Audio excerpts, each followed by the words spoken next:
नमस्कार दोस्तों, मेरा नाम है मनीष कुमार सिंह और आपका मैं बहुत बहुत स्वागत करता हूं 4 पीएम महाराष्ट्र में। दोस्तों, महाराष्ट्र में एक बहुत बड़ी मीटिंग हुई है और उस मीटिंग के बारे में आपको पता चल ही गया होगा तमाम न्यूज पब्लिकेशंस के थ्रू या फिर हमारे 4 पीएम महाराष्ट्र के थ्रू कि आखिर महाराष्ट्र में वो बड़ी मीटिंग किसके बीच हुई थी। छगन भुजबल जो अजीत पवार गुट के बहुत बड़े नेता हैं और शरद पवार। अब इसमें नया क्या है? आप पूछेंगे इसमें नया क्या है? ये मीटिंग तो कल हुई। लेकिन आप ये सोचिए कि इस मीटिंग में जो छगन भुजबल कह रहे हैं कि हमारी बात हुई थी मराठा आरक्षण को लेकर के, महाराष्ट्र में जो मुद्दे हैं उनको लेकर के हमने चर्चा की। तो ये चर्चा करने के लिए समय लेके भी वो जा सकते थे, लेकिन अचानक वो उनसे मिलने के लिए पहुंचे, ऐसी क्या बात हुई? क्योंकि जो रिपोर्ट्स आ रही हैं उसके अनुसार जो हम समझ पा रहे हैं कि छगन भुजबल जब शरद पवार से मिलने उनके आवास पहुंचे थे तो उस समय शरद पवार सो रहे थे और उन्हें वहां पर इंतजार करना पड़ा 1 से 1.5 घंटा, जब तक शरद पवार जग नहीं गए। जब शरद पवार जग गए फिर दोनों की 1 से 1.5 घंटे करीब मुलाकात हुई, मीटिंग हुई। और इस मीटिंग में जो मुद्दे छगन भुजबल खुद कह रहे हैं कि हमने डिस्कस किया है, चलिए वो तो हुआ ही होगा। लेकिन ऐसा क्या हो गया कि छगन भुजबल को अचानक जाना पड़ा? कई सारे आकलन और गैस जो है वो अब चल रहे हैं, कई सारे ऐसी खबरें छन छन के आ रही हैं कि अलग अलग तरीके से जो है नए नए आयाम तलाशे जा रहे हैं इस मीटिंग के।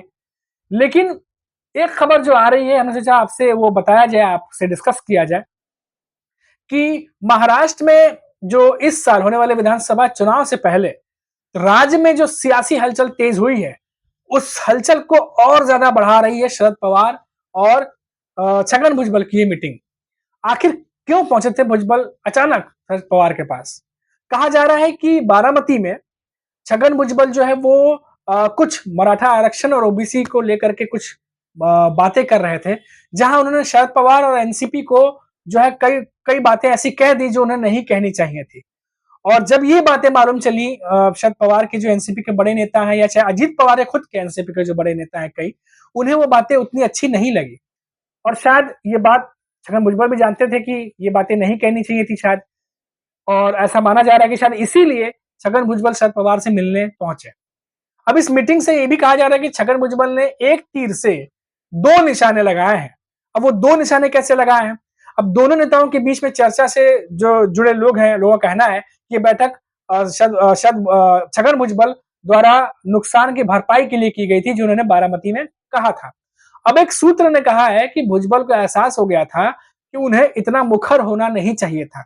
इससे जो शरद पवार के एनसीपी के कई लोग हैं वहां पे वो नाराज हुए, अजीत पवार के एनसीपी के लोग नाराज हुए और सूत्रों के अनुसार शरद पवार से दखल अंदाजी करने के लिए कहकर जो छगन भुजबल है वो एक तीर से 2 निशाने साधने की कोशिश कर रहे थे। पहला कि उन्होंने विपक्ष को विवाद में लाने की कोशिश की और इशारा किया कि मराठा ओबीसी मामले में विपक्ष भी सरकार के जितना ही उनके साथ है।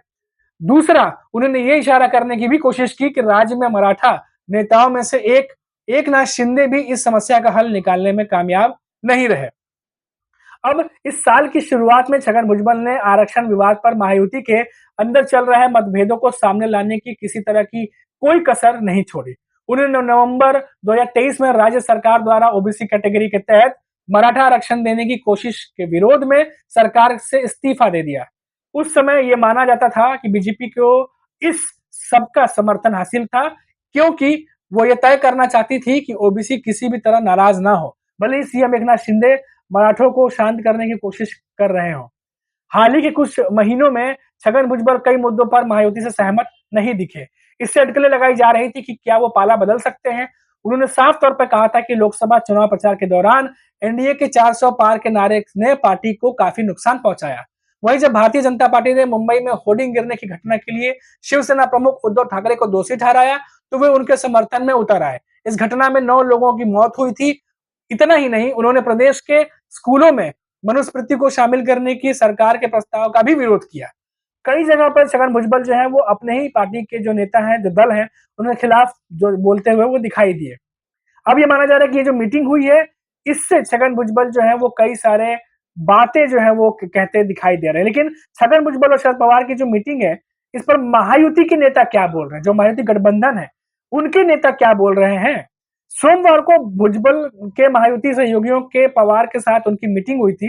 मीटिंग को लेकर ज्यादा कुछ नहीं बोला है, महायुति के नेताओं ने साफ मना कर दिया है।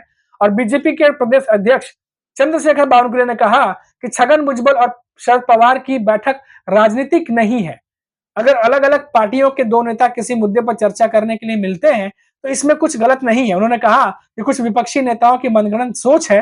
शिवसेना के संजय सिरसाट ने भी बैठक को ज्यादा तवज्जो नहीं दी और कहा कि यह दोनों नेताओं के बीच राज्य के कुछ मामलों पर चर्चा के अलावा कुछ नहीं था।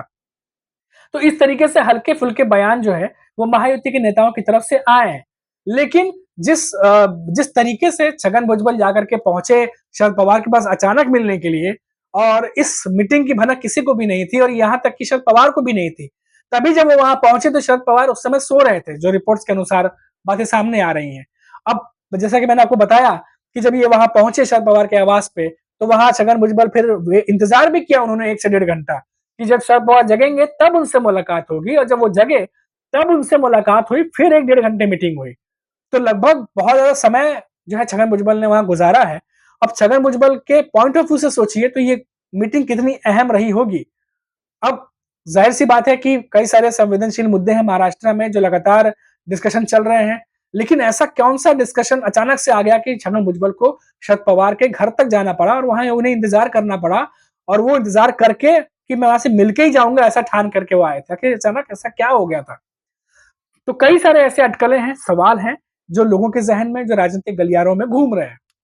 अब देखिए कि लोकसभा जब चुनाव हुए थे उस दौरान मैंने ये पहले भी बताया था, जो तमाम रिपोर्ट्स आई थी उन रिपोर्ट्स को पढ़ने के बाद मैंने ये जानकारी दी थी कि जो छगन भुजबल है वो लोकसभा चुनाव में बहुत ज्यादा एक्टिव दिखाई दिए थे।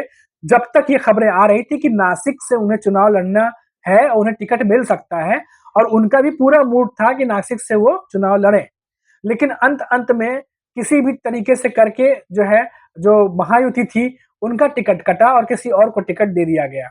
उसके बाद अजीत पवार के पार्टी में ही जब कई सारे नेताओं को कुछ पोस्ट जो है करने थे तो उसमें सुनेत्रा पवार का नाम आगे आया, जबकि उस समय भी छगन भुजबल ये चाहते थे कि उन्हें जो है मंत्री पद के लिए आगे बढ़ाया जाए, विस्तार हो रहा कैबिनेट का उसमें, वहां भी उन्हें पीछे रखा गया, सुनेत्रा पवार को आगे किया गया। जबकि सुनेत्रा पवार बारामती से चुनाव हार गई थी इसके बावजूद। हालांकि कई सारे ऐसे रिपोर्ट्स आए कि छगन भुजबल अब नाराज हो गए हैं, लेकिन मीडिया में खुद छगन भुजबल ने कहा कि नाराजगी कोई बात नहीं है, ये आपसी सहमति से हमने मीटिंग करने के बाद ही फैसला किया है। हालांकि ये रिपोर्ट्स लगातार आती रही कि छगन भुजबल जरूर इस बात से नाराज हैं। उसके बाद ही छगन भुजबल जो है वो बीजेपी के खिलाफ कई बार बयान देते हुए दिखाई दिए, जब बीजेपी के नेताओं ने खराब प्रदर्शन जो लोकसभा में हुआ था उसके लिए अजित पवार को दोषी ठहराया। तब लोकसभा चुनाव के बाद भी कई सारे ऐसे मुद्दे आए जब छगन भुजबल विरोध करते हुए दिखाई दिए महायुति के कई सारे नेताओं का ही, कई सारे ऐसे बातों का ही जो महायुति उठा रही थी।